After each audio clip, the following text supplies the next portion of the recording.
আপনার একটা ছবি তুলি। পাগল ছেলে,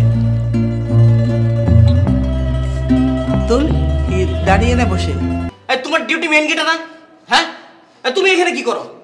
হ্যাঁ না, মনে হয়েছে কি স্যার, আমার কিন্তু একটা বিষয় বিরাট সন্দেহ লাগতেছে স্যার। কিসের সন্দেহ?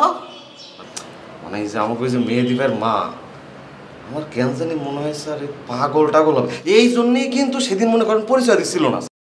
কেমনি করো তো দারোয়ানের চাকরি, এই পুলিশের মতো সন্দেহ খুঁজো কেন? হ্যাঁ,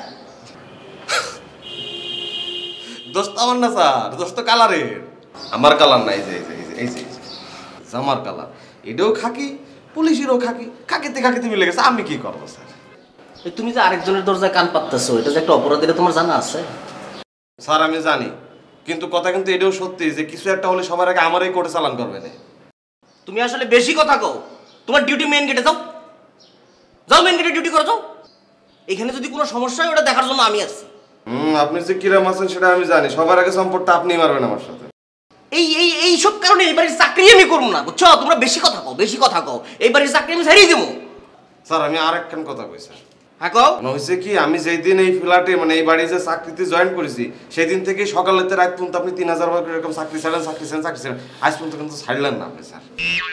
আর একখান কথা কইলে গেলাম তোমার চাকরি গান থাকবে না, কলাম কিন্তু। একটু কাজ আছে। ঠিক আছে যা, কিন্তু একটু বস, নাস্তা দিই, নাস্তাটা খেয়ে যা। না নাস্তা খাবো না, আমার একটু তাড়া আছে। আমার তো ফিরতে অনেক রাত হবে। আপনি এতক্ষণ কি করবেন? বাড়িঘরের অবস্থা যা করে রেখেছিস, এগুলো পরিষ্কার করতে আর গোছাতে আমার সময় কেটে যাবে।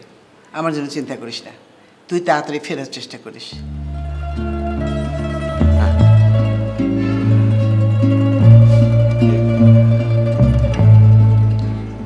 আপনার একটা ছবি তুলি।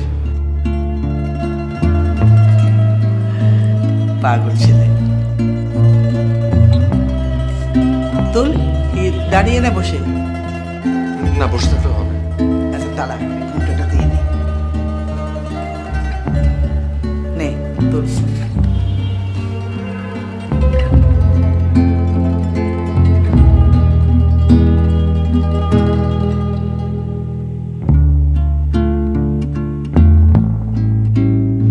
ঠিক আছে, যাই। দাঁড়া একটু, যাই না, বলবি আসি। আসেন।